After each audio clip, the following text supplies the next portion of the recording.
नमस्कार दोस्तों, आपका स्वागत है हमारे YouTube चैनल आर्ट ज्ञान कला में।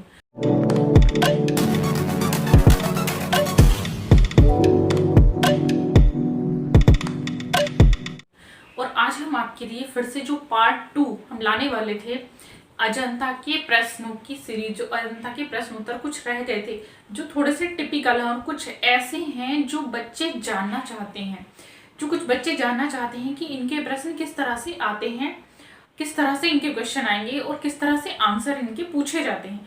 तो वही मैं यहाँ पर लेकर आई हूँ। चलिए देखते हैं। सबसे पहला प्रश्न है, जातक कथाओं पर आधारित एकमात्र मूर्ति शिल्प मार्कविजय अजंता की किस गुफा संख्या में है? तो दोस्तों इसके आंसर हैं गुफा संख्या 20। ऑप्शन में देखिए गुफा संख्या 20, बी में देखिए गुफा संख्या 27, सी है गुफा संख्या 26 और डी है गुफा संख्या 35। अब आप सोच रहे होंगे कि एकमात्र मूर्ति शिल्प जो मार्कविजय है वो तो गुफा संख्या 1 में है, तो ये गुफा संख्या 1 और ये गुफा संख्या 26 दोनों में है। इसका आंसर होगा गुफा संख्या 26। लेकिन जो आपको प्रश्न आएगा वो दोनों एक साथ में नहीं आएगा। तो अगर गुफा संख्या 1 होगा तो गुफा संख्या 26 वहां पर नहीं होगा। इसलिए इस चीज को बहुत ही ध्यान रखना है कि गुफा संख्या ये जो चित्र है ये दोनों गुफाओं में हमें मिलता है, गुफा संख्या 1 और गुफा संख्या 26 में। तो यहाँ पर गुफा संख्या 26 थी, इसलिए हम इसका आंसर गुफा संख्या 26 लगाएंगे। नेक्स्ट है गुफा अजंता की गुफाओं का उल्लेख 17वीं शताब्दी के किस ग्रंथ में मिलता है?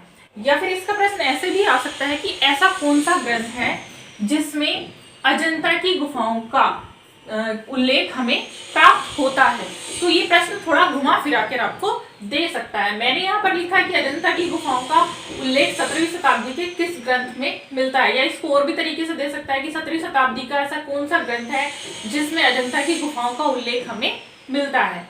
तो देखिए, क्योंकि कई बार क्या होता है, आयोग जो है प्रश्न को बहुत घुमा फिरा कर देता है, सोचता है कि बच्चा थोड़ी देर में घूम जाए। उसका जो मेन मोटिवेशन होता है वो यही होता है कि मतलब जो मेन एम होता है उसका वो यही होता है कि बच्चे को थोड़ी देर घुमाना।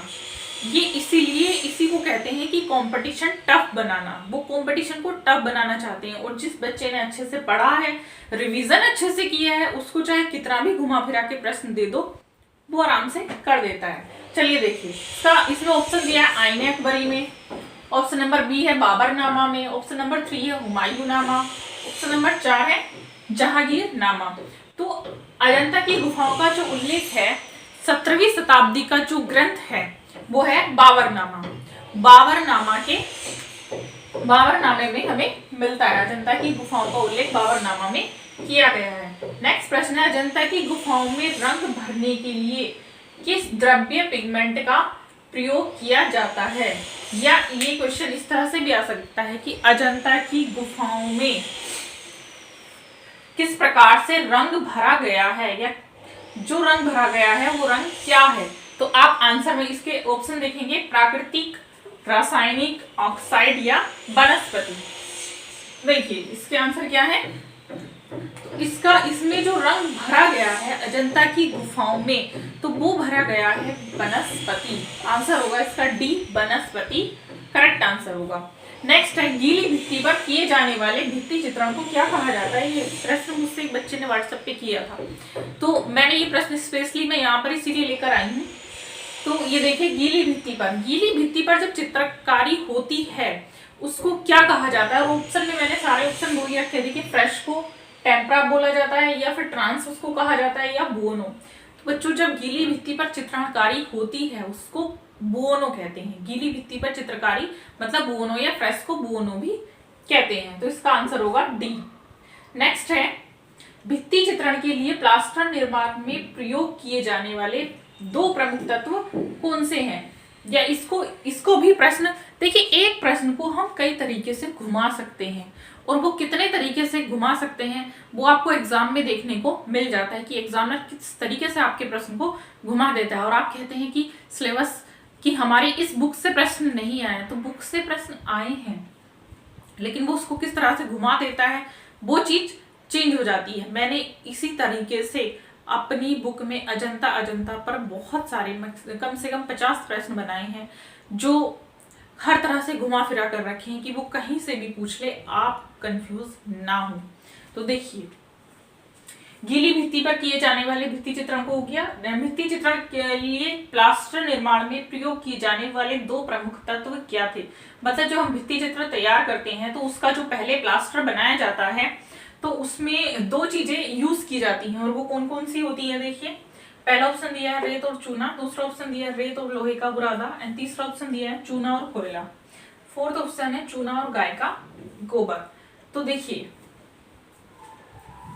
इसका जो सही आंसर होगा वो होगा चूना और गाय का गोबर मिलाकर भित्ति चित्रण का जो प्लास्टर है वो तैयार किया जाता है, तब उस पर भित्ति चित्रण किया जाता है।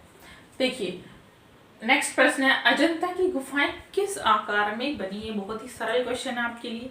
अजंता की गुफाएं किस आकार में बनी है? देखिए, अर्धचंद्राकार, गोलाकार, त्रिभुजाकार या कोणात्मक। तो किस आकार में बनी है अजंता की गुफाएं? अर्धचंद्राकार में। दूर से जब आप इसका आकार देखेंगे तो वो अर्धचंद्राकार आकार की हमें दिखाई देती है इसकी गुफाएं। तो अजंता जो है वो बहुत ही महत्वपूर्ण टॉपिक है बच्चों, इसको बहुत ही ध्यान से पढ़ने की आपको जरूरत है, बहुत ज्यादा नहीं, थोड़ा सा ध्यान से पढ़ने की जरूरत है, क्योंकि आप जिस लेवल पे हो वो आप एक टीचर हो, इतने बड़े बच्चों को जो आप यहाँ पर एक मास्टरी की तैयारी कर रहे हो, और कुछ बच्चे ऐसे हैं जो कहीं ना कहीं पढ़ा भी रहे हैं, जॉब कर रहे हैं। इसीलिए कुछ बच्चे कहते हैं मैम हम दिन में क्लास नहीं ले सकते क्योंकि हम पार्ट टाइम जॉब करते हैं। इसीलिए मैंने अपनी क्लास का समय भी शाम को रखा है, ताकि उन बच्चों को भी क्लास मिल सके जो दिन में अपनी जॉब करते हैं सिर्फ इसलिए क्योंकि वो अपना घर चला सके। तो उनके लिए मैंने शाम को भी क्लास रखी है। तो इसीलिए बच्चों आपको बहुत ज्यादा ध्यान से पढ़ने की जरूरत नहीं है, क्योंकि ये आप पढ़ चुके हैं, जितना अभी तक आपने पढ़ा है ये आप सब पढ़ चुके हैं। जरूरत है आपको रिवीजन करने की। मैं बार बार आपसे कहती हूँ, जितना ज्यादा रिवीजन करोगे उतना ही अच्छा होगा, और सिलेक्शन भी उन्हीं बच्चों का होता है जिनका रिवीजन अच्छे से हो जाता है। इसलिए तैयारी करने के लिए जब से नोटिफिकेशन आएगा तब से तैयारी नहीं हो पाएगी। मैं उन बच्चों को स्पेशली बोलूंगी, तब से तैयारी बिल्कुल नहीं हो पाएगी। तैयारी करनी है अभी कीजिए, क्योंकि पढ़ने के लिए इतना सारा और समय मिलेगा इतना सा, इतने सारे समय में, इतने से समय में इतना सारा सिलेबस आपका पूरा नहीं होता है। इसलिए अभी से तैयारी कीजिए, और वो जो समय मिलेगा आपको इतना सा, वो सिर्फ रिवीजन के लिए रखिए। उसमें सोचिए, आप खुद से अपने आप को ऑब्जर्व करेंगे कि आपने कितना पढ़ा है। जब रिवीजन करेंगे आपको कितना लर्न हुआ है अभी तक, तो इसलिए वो समय आपको उस टाइम बचा कर रखना होगा।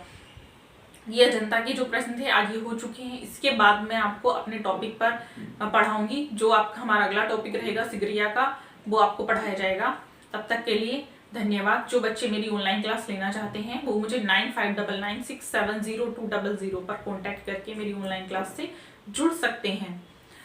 आगे पढ़ते रहिए। जो भी आपके प्रश्न हैं, जो भी डाउट हैं, आप मुझे मैसेज कर सकते हैं, कमेंट कर सकते हैं।